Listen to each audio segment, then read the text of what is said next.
تو سپاہیوں کو تیار کرنے کے لیے جو پہلی چھاؤنی بنائی گئی تھی، اس چھاؤنی کو شیخ مفید نے ڈیولپ کیا تھا. جس شہر میں ڈیولپ کیا تھا وہ قم شہر ہے، اور اس قم میں آج بھی وہ مدرسہ قم کے نام سے، جامعہ قم کے نام سے جانی جاتی ہے. دنیا کے 3 بڑی یونیورسٹیز میں اس کا شمار ہوتا ہے. 3 بڑی یونیورسٹیز جامعہ ازہر کے لیول کی. پر محمد وال محمد صلی اللہ علیہ وسلم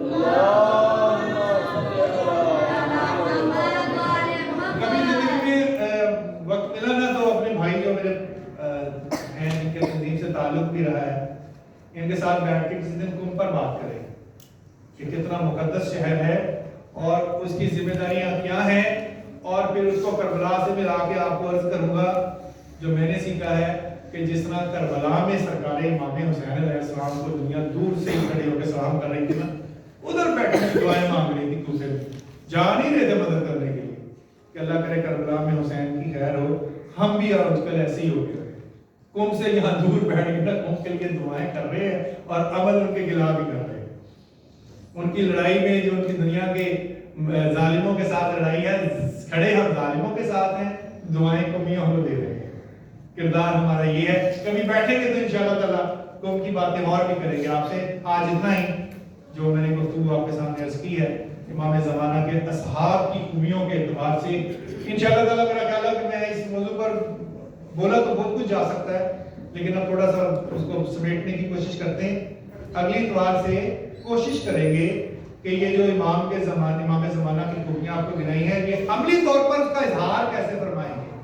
وہ جو جنگ مولا مکے سے نکلیں گے تو لڑیں گے، مدینہ تشریف لائیں گے، پھر کوفہ تشریف لے کے جائیں گے، اور پھر اس دنیا پوری کا دورہ فرمائیں گے جناب عیسیٰ علیہ السلام کے آنے کے بعد. وہ ایک کہانی کے طور پر، سٹوری کے طور پر جو بچوں کو یاد رہ جاتی ہے، عرض کرنے کی کوشش کروں گا. آپ سے استدعا ہے کہ کوئی سوال کرنا چاہتا ہو اس موضوع پر، میرے علم میں اضافہ کرنا چاہتے ہوں، بچوں میں سے، بڑوں میں سے، خواتین میں سے، جو بھی اس موضوع پر جو ہم نے کی ہے، اگر میرے علم میں ہوا تو اس کا جواب دینے کی کوشش کروں گا، یا محفل کا معلومات بڑھانے کے لیے کوئی کچھ بیان کروانا چاہتا ہے.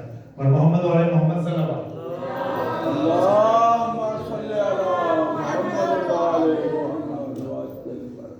جی ہاں جی صحابہ کاف کون سے نبی کے زمانے میں تھے؟ شاباش، پورا ہو گیا سوال؟ بیٹھ جاؤ. آدھی نے سوال پوچھا کون سے نبی کے زمانے میں تھے، تو میں آپ کو اس کا جناب عیسیٰ علیہ السلام کی امت میں سے تھے، اور جناب عیسیٰ علیہ السلام کے بعد کے زمانے میں سے. یعنی جناب عیسیٰ علیہ السلام سے بعض روایات میں اب 55 یا 60 سال کا وقفہ ہے، یا 100 سال کے اندر کا وقفہ ہے جب یہ واقعہ ان کا رونما ہوا تھا. اور یہ جو دوبارہ اٹھایا تھا وہ ختمی مرتبہ محمد مصطفیٰ صلی اللہ علیہ وسلم کے دور پہ مولا علی نے اٹھایا تھا.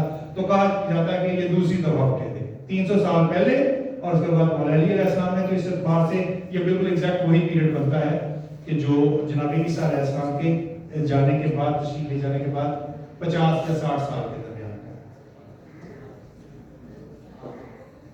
کوئی اور سوال کرو میں سے؟ جی بیٹا، نام کیا آپ کا؟